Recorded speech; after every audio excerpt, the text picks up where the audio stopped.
everyone. This is Akulina. You are listening to Coffee with Tina podcast. Hardship often prepares ordinary people for an extraordinary destiny. When life gets tough, growth happens. Be like a rolling stone. I'm really pleased to introduce my guest, Indrakshi, today, who is passionate about travel, trekking, content creation, and interested in global business too.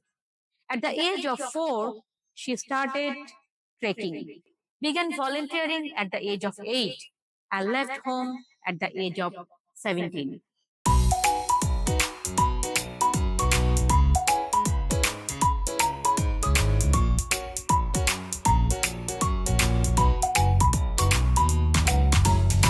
Hello, Indrakshi.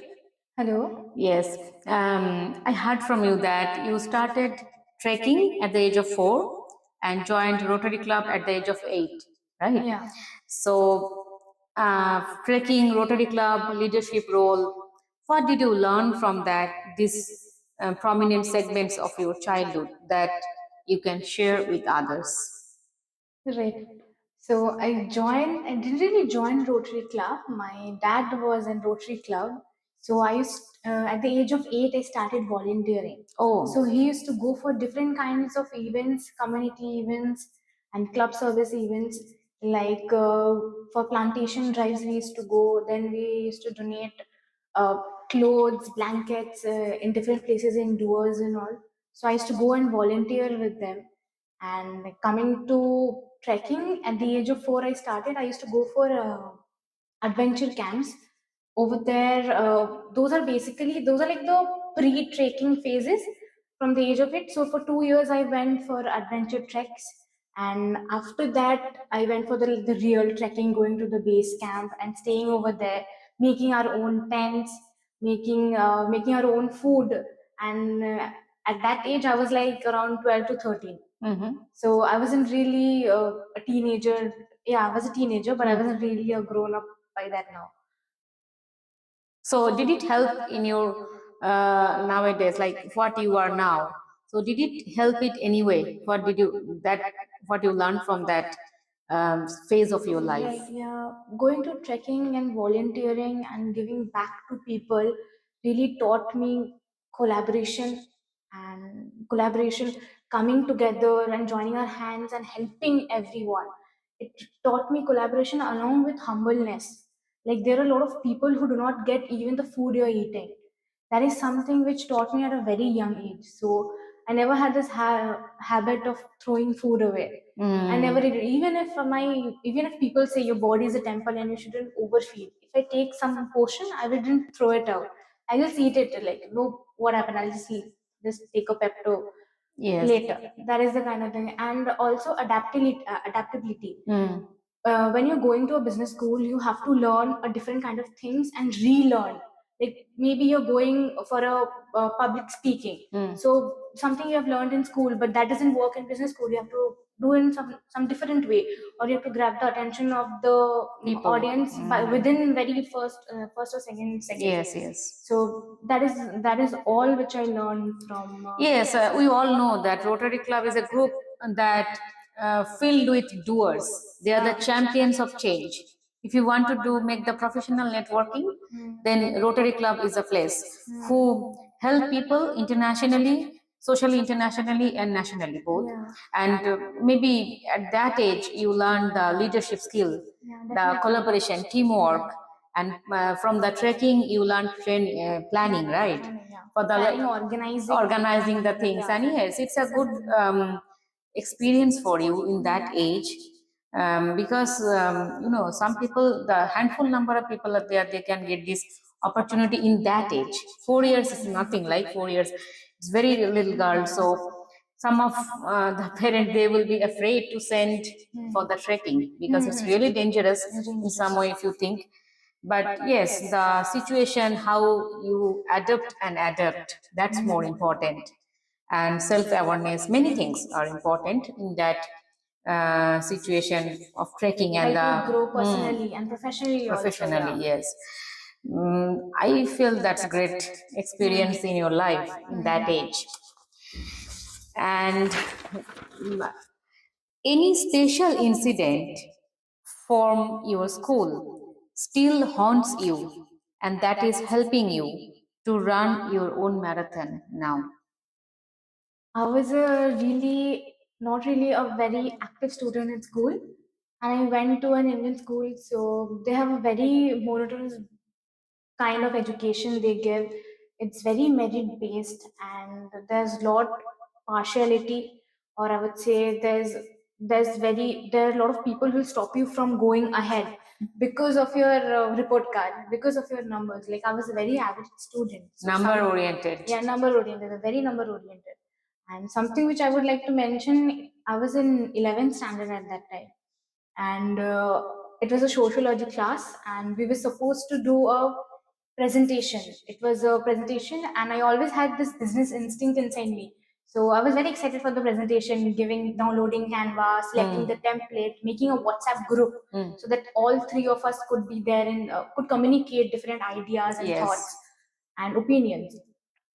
But later, later next day when I went to the school, a teacher told that you cannot do the presentation. Before that, only my friend mentioned to me that we cannot do the presentations, and I was like, why? So, like, our teacher has agreed with us. So when I asked the teacher what was the exact thing, why am I not allowed to do the presentation, or why am I not allowed to present it in the front of the class? Though I have done the work in the back. I was like, no, I don't think you're good enough to present because you weren't really participative. So I told my mom, I can literally show you my group chats. At that time, we weren't allowed to take phones in school, but I was like, ma'am, I'm ready. I'm ready to face the allegation of taking phone in school, but I'll just show you that what really happened at the back. So mom was like, no, ma'am, listen to the meritorious students. And both of them were toppers. They were like 90 students. And they didn't allow me to do it. And that kind of rejection taught me a lot of resilience, which is still helping me now. Like still, we do face a lot of rejections and not and being asked not to do something. That has really helped me. Yes. That is helping me to going Yes. forward. I got many information from you what you are doing now in the university, working as a brand ambassador for your university. I will talk about that later on.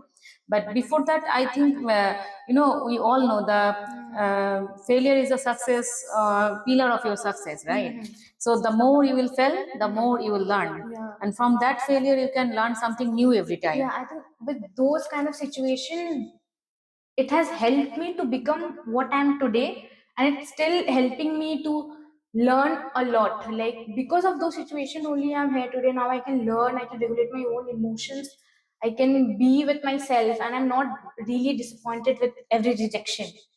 So True, true. yeah. That's important. Yes. In school also, I met this kind of situation in my school also when I was a child. Back then, the teachers really favor always to the toppers. I was above average, but not really top. I was not topper, but above average. But I felt the same like you. The favoritism and the partialism, like partial attitude to the other students who are doing great. But sometimes the who are the other students in the class it's not really healthy, right? The toxic Even environment. they kind of develop a kind of behavior because the students are getting favored by the faculty. They develop this kind of very rude kind of attitude towards other students, Exactly. which is not correct, which is not very correct when you're shaping a child's behavior. That is not correct. Later in life, they understand and they're like really bitter, right? Are they behaving with me like now? Because I was the topper student. How can they behave with me like now? Yes, Like that's the and they kind look of down upon others that yeah, because yeah. they are getting the attention from the teachers. Yeah. And something like if I talk about my childhood, I was a very gawky kid, shy, and but I was friendly with my relatives and my brothers. But my cousin brothers, they are also successful. They were better than me, and that haunted me always. Maybe in my I couldn't express that, I couldn't that time, but I feel now they are successful engineers in the government and private sector. But in my way I am successful. If you ask me, in my way I am also successful, but I feel proud about them because they are great and they are doing great.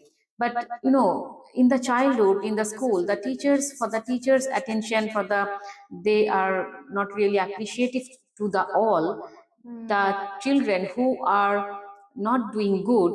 Something holds them back Yeah. to bloom. Yeah. That's my point. That's not really good.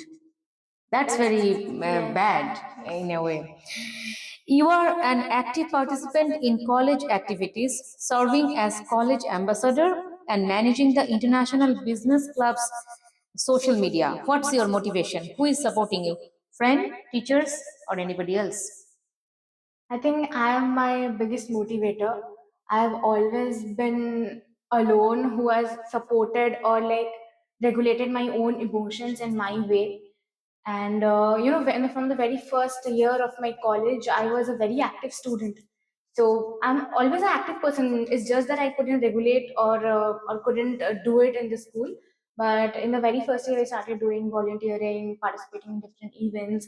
That helped me kind of build a very good impression in front of the officials, in front of faculty. They helped me. They helped me grow and become the college ambassador also. So when I was questioned during the ambassadorship, they were like, what you have done in your college?" And people couldn't get selected because they didn't know what they have done for the college. Like if you're volunteering for some event which is happening in your college, you just know that this is how it works, this is how the administration works, and this is what we'll tell to the students who are taking admission. And also one of the biggest supporter, it has been my mom. Like she clapped so loudly that I didn't heard who did not. And that has really motivated me all while. She has always motivated me for different going for different competitions, participating and winning. And when others parents used to say ki go and study, and she used to be like, no, get that certificate. That also helped me. Getting that certificate helped me later when the university offered me an internship. They asked, what did you perform, and what is that I've given back to the college. So she has Yes, been a that's a big great supporter. opportunity. Yeah. I feel that because you are carrying the color of your university, right? And you are doing the campus, the campus tour and the other things. I'm a spokesperson of the Yeah. university. You can connect in a way and encourage them at the same time to the other students who are like surrounded, who are in your college or outside of your college, Yeah, yeah. outside of your university. Yes. You are an initiator. What I have figured it out. Are you an initiator from your childhood or later after entering your university you have become what you have been today? I have been an initiator from my childhood. It's just that I couldn't get a few opportunities to show what I am and to show how I can be and how I can plan, operate, and execute a lot of things. And then when I moved to college, we had this department of student support services. I think that department really helped me to plan and execute all these volunteering events, all this ambassadorship program. Even they recommended my name to the department where I was supposed to be the ambassador, and those really helped me become what I am today. And I'm Student still service. learning. Yeah, I'm still learning and relearning. So I always say that I'm a learner. It will never, for me, it wouldn't ever be like that. I'm successful. That's it. No, I'm always a learner. So Rotarians are lifelong learner. You got that Definitely, yeah. from there. Yeah. And yes, I think for you, the appreciation takes a great role Yeah. in the life of a student or anyone, I feel. So appreciation has taken place in your career. Right. What I feel. So after you mentioned this Rotary thing, I would also like to mention something that when I was in the very first year, we were having these elections for office bearers, and the Department of Student Support Services asked me that you should go and stand up for the elections, and I didn't know anyone at that time. So like I was like, elections, that means people have to vote for me. When people do not know me, how will they vote for me? They were like, no, no, you're just a great person. I think you're a great initiator. You're a great motivator. You will be able to perform the task very well. You have a good leadership quality. So the sir told me at that time, and Matthew sir told me at that time. So he was really nice to me. And later I went and stood up for the elections, and I did get selected. I was the chief of the road track club. Yes, yes. On the very first year, which was a very big thing for me because I never, Achievement. yeah, and because in my school I never had this badging ceremony. Mhm. And when I got this badge, they asked me to come up on the stage, and they were like, Indrakshi Chakraborthy, they just announced my name. And they were Oh, like, it was a very big thing for me at that time. yes. So yeah. So I think for the appreciation has taken A very big role. big role. Yes, it has been the catalyst of your career, I think. Recognizing your dedication, the university official invited you to join the intern with them, a unique experience that allowed you to gain deeper insights into the institutional operation. What is the learning from this experience? Which one is more in your character, IQ or EQ? I think if we come to the learnings of my internship, my college has always provided me with a n number of opportunities. So when they asked me that would you intern with us, I was a selected kid. So still now they're like later when I went back, they called me that I have some work for you. So ma'am introduced me to other people, like she's my favorite intern. So that is the kind of love they have for me, and that is the kind of dedication I have for the work which I do.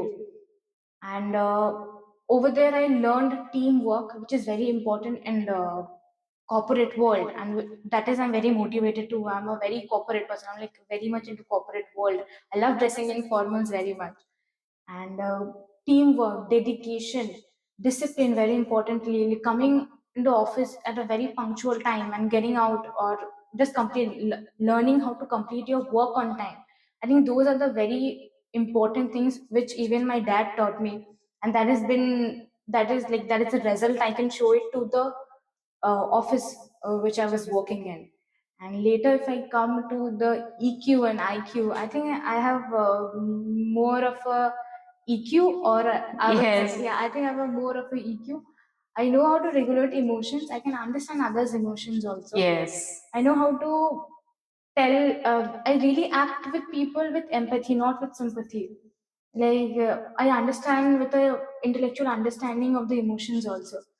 That's very important. Yeah, that is And very self important. regulation and self awareness, how you are controlling your emotion in front of the others. That Yeah, exactly. suppose you are telling something to someone, maybe you don't know, if you don't have the idea how that word or sentence can Affect hurt someone. them, Yeah, yes, exactly. affect their emotion. I think that's really important. And don't, and one more thing, treat others how you want to be treated Exactly. from by them. That is a very That's important very thing. important. That's very important. IQ has always helped me getting those marks, or getting the all the academic parts and understand. I grasp everything very quickly. So I'm not a account student, but when I ended college, I learned accounts pretty quickly. So maybe that is the part which I have in IQ. But I have a very good emotional EQ. quotient. Yeah. That's important for everyone. What three things did you learn from school? Because I know you are from a very renowned school in Calcutta, so I have to mention this question, and it is the last question of mine. Uh, you just share with us, what did you learn from the school? My school experience wasn't really a very good experience, but during our school we used to have this assemblies, morning assemblies, and it was from classes 1 to 12.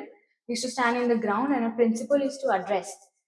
Over there, the most important thing which she mentioned was financial independence for women. I think that is still in my mind. That has always been in my mind. Financial independence. Like she always mentioned that, like, if you want freedom, financial independence is the only key to it. You should never ask someone for money, like not even your father, not even your husband, not even your brother, no one. Like then there shouldn't be a male, or not even your mother. Like, you should be able to support yourself. And second thing would be grasping opportunities. No matter at what point of life you are in, you should be open to any opportunities, like be it personal life or professional life. Coming to it, because I went to a girls' school, so this was put in our heads that our world is pretty patriarchal, and this patriarchy shapes our men and women mindsets. So if you see in different countries also, there's different kind of mindsets they have for women and children. So yeah, so that is the kind of mindset you shouldn't have. But besides your all takeaway from school, that everybody, I also got something from my teachers that the punctuality, self-discipline, collaboration, teamwork, make friendship, something like that. But you learn from the financial independence. I feel these days, all the girls, all the women, they are really running after that financial independence. Maybe some of them are not, but in our society, we see that the South Asian countries, maybe if no, not South Asian countries. I'm just talking about the women. If they can earn something that can contribute to the country, right? Right. It's for the economical develop, if economical add for the country in a broad spectrum, if I think. But on the other hand, what I feel in the, maybe everyone can feel this one, that in the society nowadays, the girls, the women, when they are getting much money in their hand, they are not really caring about the others, and they are going to the conflict. Because I'm earning money, I can do anything. But that's really not. That's That is not. not. You have to have that balance. Like, yeah, at the same time, besides, in spite of having earning money, you have to be humble and grounded at the same time, and give respect to the others according to your culture. Like, you will not forget to appreciate others also when they are earning money and contributing in the Economic. economy. Yes. Yeah, yeah, yeah. And usually, yeah, South Asian countries some have some things, some pattern like patriarchal and matriarchal. It depends upon the different country. Yeah. We cannot change this, and maybe some extent they can change to see the other countries, but not 100%. Not Right. Yeah, 100%. exactly. So, in this, I would say that even if someone is earning, they are successful in their lives. But the moment success gets in your head, it's not women, it's not men. It's just that you're a bad human being. That you're being a bad human being to others. You cannot be like that because I have the money. I can do anything. I can do Yes. all kind of nonsense because I have the money. I have the money. That is not how my Indian culture taught me. Like no matter how much money I have, even if I'm earning in dollars and pounds, I do go and touch my parents' feet. Yes. I do and go touch my grandmother's feet, and that is the kind of culture, or that is the way my parents have nurtured me. So I would also like to pass on to my audience that no matter how big or how small you're earning, it's always that do respect your parents, do respect the people around you, behave nicely with them, because behavior is very important. Important. It's very important when it comes to a human being, because Triggers that is others. how, yeah, because that is how people perceive you. If you have a bad behavior, people will not like you. They'll definitely not like you. If you are CEO, they'll respect you in front of others, but they wouldn't like you. They wouldn't, Yes, yeah, definitely. They it wouldn't prefer definitely you as a depends. person Yes, also. Yeah. yes. That definitely Exactly. depends upon your attitude rather than Yeah. aptitude. Hmm. So it's important how much your attitude is. They feel comfortable in front of you. That's it. So I would like to conclude my conversation with Indrakshi. Thank you very much. 2 days before you came back from, India. visited in Vietnam from Yeah. Bangalore. So, Yeah. so definitely you have taken some time for me. Thank It's you my so much. pleasure. Thank you so much for inviting. Thank you. She's doing a lovely job. Please do like, share, and subscribe her channel. And comment if you liked what I said. And if you relate to me, do mention what you relate to us. Yes, Yeah. true, true. That's important. Thank you so much.